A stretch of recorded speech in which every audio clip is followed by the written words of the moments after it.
करने के लिए खड़े तक नहीं रह सकते। पूरी तरह से बेबस और पूरी तरह से लाचार हम लोगों को बना दिया जाएगा जब आपके पास में 2 वक्त की रोटी खाने के लिए नहीं होगी। आप अपने अधिकारों की बात नहीं करोगे, आप नहीं बोलोगे मुझे फंडामेंटल राइट चाहिए, आप नहीं बोलोगे मुझे फ्रीडम ऑफ स्पीच चाहिए या मुझे फ्रीडम ऑफ एक्सप्रेशन चाहिए, आप नहीं मांगोगे लिबर्टी और इक्वलिटी। 2 वक्त का रोटी सबसे ज्यादा इंपॉर्टेंट होगा उस समय में। और ये आपके पूरे फंडामेंटल राइट्स को अटैक करने का ये एक मंसूबा इस गवर्नमेंट का है। बहुत शुरुआत से ही चल रहा है। जैसे आशीष दादा ने बताया ना, जब से एलपीजी इस देश में लागू हुआ तब से प्राइवेटाइजेशन के द्वार इस देश में खुल चुके, लेकिन हम लोगों को तब फर्क महसूस नहीं हुआ क्योंकि डायरेक्ट अटैक नहीं हुआ था ना। डायरेक्ट अटैक अब होना शुरू हुआ है और अब हम लोगों को तकलीफ हो रही है। ये तकलीफें आने वाली पीढ़ियों को भी होगी और अगर इससे संभलना है, अगर इससे बचना है तो ये बहुत अच्छी पहल है कि युवा यहाँ पर जागरूक हो रहा है।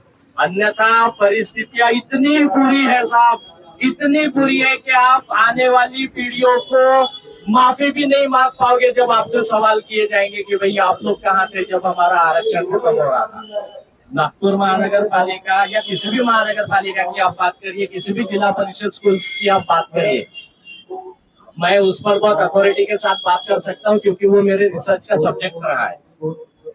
आप अपने घर में टॉयलेट में जाते हैं, है ना, तो साफ सुथरा होता है, आप वहां पर बैठ सकते हो। आप प्राइवेट स्कूल के टॉयलेट्स में जाइए, वहां पर आपको नींद भी आएगी, आप गद्दी डाल के सो जाइए, इतनी स्वच्छता होती है, एयर कंडीशन होता है टॉयलेट भी।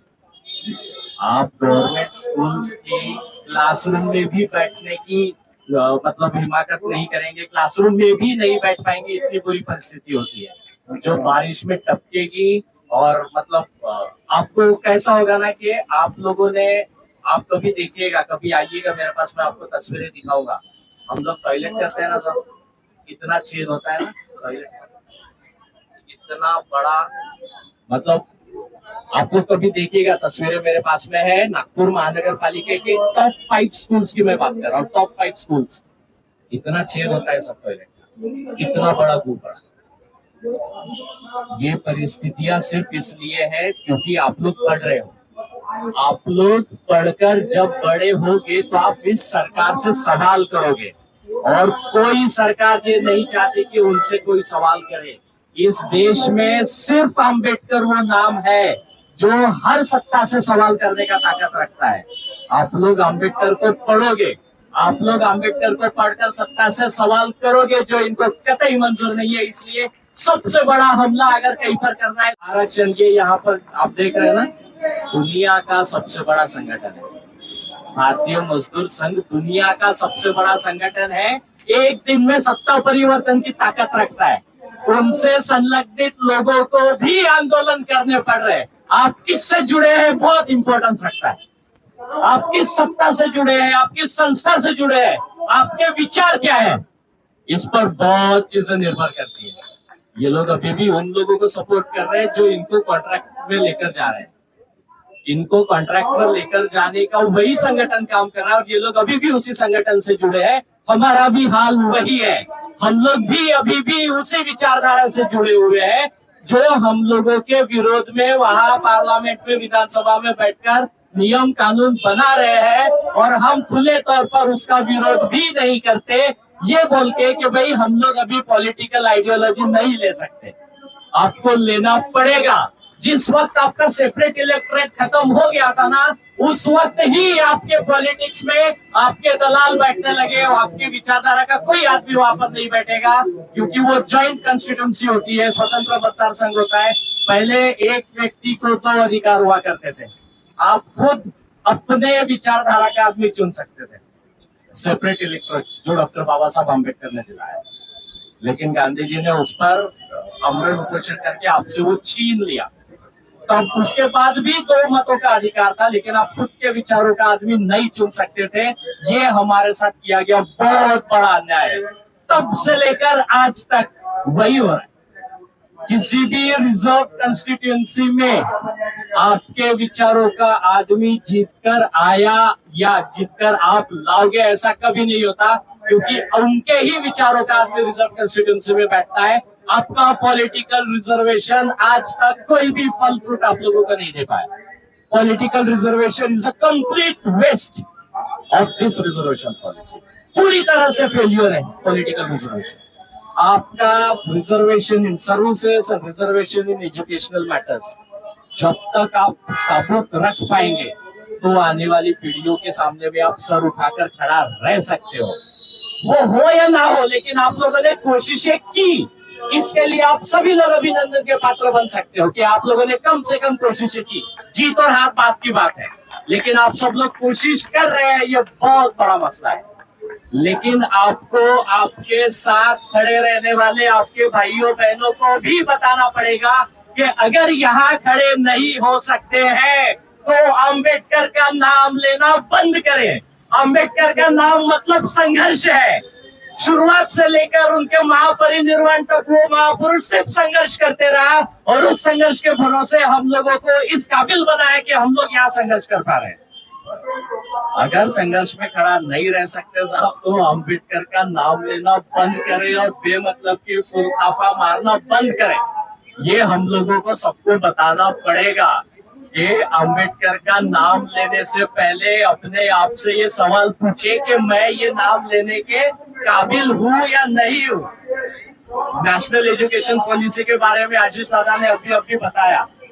आपके एजुकेशन के दरवाजे वैसे ही बंद कर दिए जा रहे हैं। आपके प्राइवेट स्कूलों में आप अपने बच्चों को नहीं पढ़ा सकते क्योंकि वहाँ जो पैसा लगेगा वो पैसा हमारे साल भर की कमाई नहीं होती जितना उनका महीने भर का खर्चा होता है।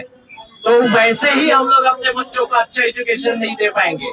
It is the responsibility of the state to provide you free and compulsory education along with equal education at par। ये स्टेट का जिम्मेदारी है, वो हम पर कोई उपकार नहीं करने वाला। अभी बार बार गवर्नमेंट ये बता रही है कि अरे जिला परिषद के स्कूलों में हमने स्मार्ट स्कूल ला दिया, हमने स्मार्ट क्लास तैयार कर दी। वो कोई ऐसा नहीं कर रहे हम लोगों पर। बाबा साहब स्टेशन मैरिटीज में ही बता चुके थे कि ये स्टेट की जिम्मेदारी है कि वो सभी को, वो 1872 से हंटर कमीशन के सामने से वो डिमांड रखी गई है कि फ्री एंड कंपलसरी एजुकेशन होना चाहिए। इन लोगों ने 2005 में उनको दी। 1872 में उसका डिमांड हुआ था महात्मा फुले द्वारा। 2005 में उनको राइट टू एजुकेशन के माध्यम से वो चीज मिलना शुरू हुआ और वो भी हमारे साथ किया गया एक भद्दा मजाक है। राइट टू एजुकेशन में जिन बच्चों को प्रवेश मिलता है प्राइवेट स्कूलों में, उन बच्चों से जाकर पूछिए, ट्यूशन फीस सरकार माफ करेगी, लेकिन प्राइवेट स्कूल में जो अदानी अंबानी के बच्चे जिस तरह से स्कूल में पढ़ने के लिए आते हैं, 4 व्हीलर से उतरते हैं, उनके कपड़े आयरन होते हैं, उनके डिब्बे में पिज्जा बर्गर होता है और हमारे बच्चा रिक्शे से भी नहीं उतर पाता है। हमारे बच्चा जैसे हो वैसे कपड़ों में वहां पर पहुंचता है। तो वो जो डिफरेंस है, उन लोगों के बीच में जो भेदभाव है, वो राइट टू एजुकेशन के माध्यम से तैयार हो रहा है। ये सरकार उन प्राइवेट स्कूलों को पैसा देने के बजाय खुद की स्कूलें भी सुधार सकती थी।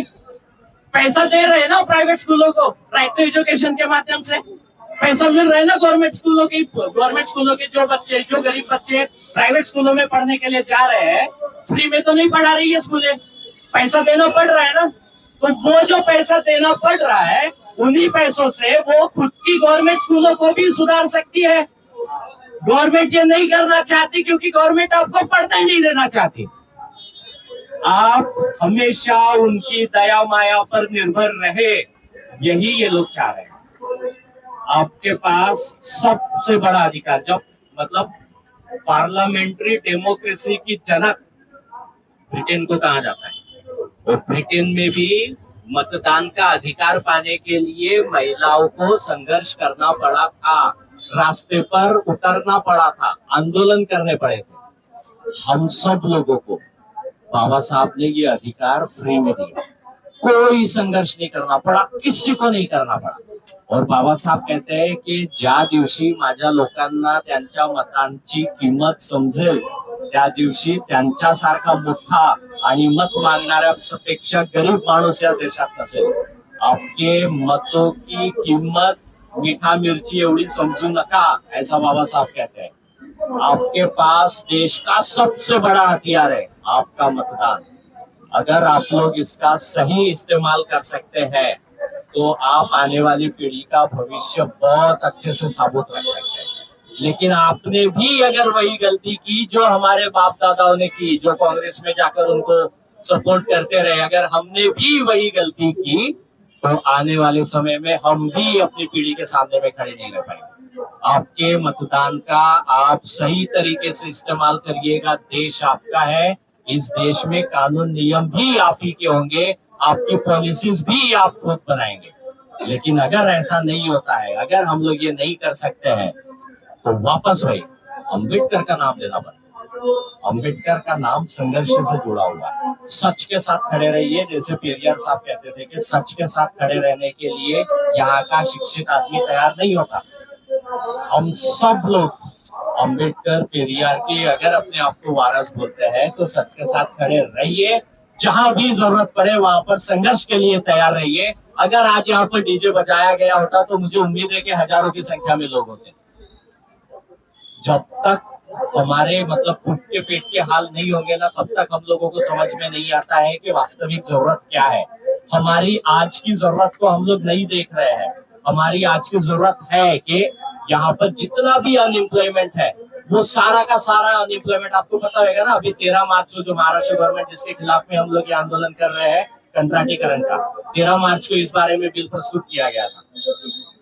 उस बिल में आप देखोगे ना तो जो 9 एजेंसी को कॉन्ट्रैक्ट दिए गए ना, उनके मार्फत जो पगार दिए जाने वाला है वो वैसा ही है जैसा एक सरकारी नौकर को मिलना चाहिए, वो वैसा ही है। बहुत बड़ा बड़ा 1.5 लाख रुपए तक का पगार वहां पर भी है। तो गवर्नमेंट ये जो कह रही है ना कि हम लोग पैसा बचाना चाह रहे हैं, सब बेईमानी है, सब फालतू है। उनको सिर्फ आपका आरक्षण खत्म करने का है, उनको कोई पैसा नहीं बचा रहा, सिर्फ आरक्षण खत्म करने का। इसके लिए ये सारी चीजें कॉन्ट्रैक्ट रिक्रूटमेंट हो रही है। और हमको अगर इससे बचने का है तो आंदोलन ही एकमात्र हमारे पास जरिया है।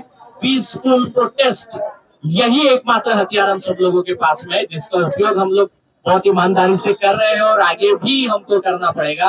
कोशिश करिए जितनी ज्यादा संख्या में लोग खड़े होंगे, क्योंकि जनता ही क्रांतिकारी परिवर्तन ला सकती है। जरूरत है सिर्फ लीडर्स की, और जेपी मित्र मंडल में बहुत अच्छे लीडर्स हैं, वो बहुत अच्छी तरह से आप लोगों को मार्गदर्शन कर सकते हैं। आप सही लोगों के साथ में जुड़े हैं और ये लोग आगे में ले जाकर आप लोगों को एक सही दिशा में खड़ा करेंगे, ऐसा मैं उम्मीद करता हूँ। और आप सभी लोग, एक बार वापस आप लोगों से विनती करता हूँ कि अगर अम्बेडकर का नाम लेना है ना साहब, तो घर पे बैठकर नहीं होता, घर पे बैठ के क्रांतियां नहीं होती। क्रांतियां करने के लिए रास्तों पर उतरना पड़ता है और अपने साथ लोगों को उतरवाना पड़ता है। जो लोग नौकरियों पर बंद बैठे हैं ना, आप लोग जिसको समाज में बहुत नाम देते हैं, बहुत इज्जत देते हैं, बंद करिए। यूजलेस फेलोज, रिजर्वेशन के भरोसे नौकरियों पर एसी कैबिन में बैठे, वो लाइबिलिटी है इस समाज के लिए। अगर वो आंदोलन में आप लोगों के साथ में खड़े नहीं रह सकते हैं ना, तो वो समाज का लाइबिलिटी है। उनको सर पर बिठाना बंद करिए, उनसे सवाल करिए कि आप रिजर्वेशन के बेनिफिशियरीज है, हमारा खत्म हो रहा है, इसके लिए खड़ा रहना है। अगर खड़े रहते हैं तो आप उनके साथ में रहिए, unless leave those people, they are waste material of the society. Thank you.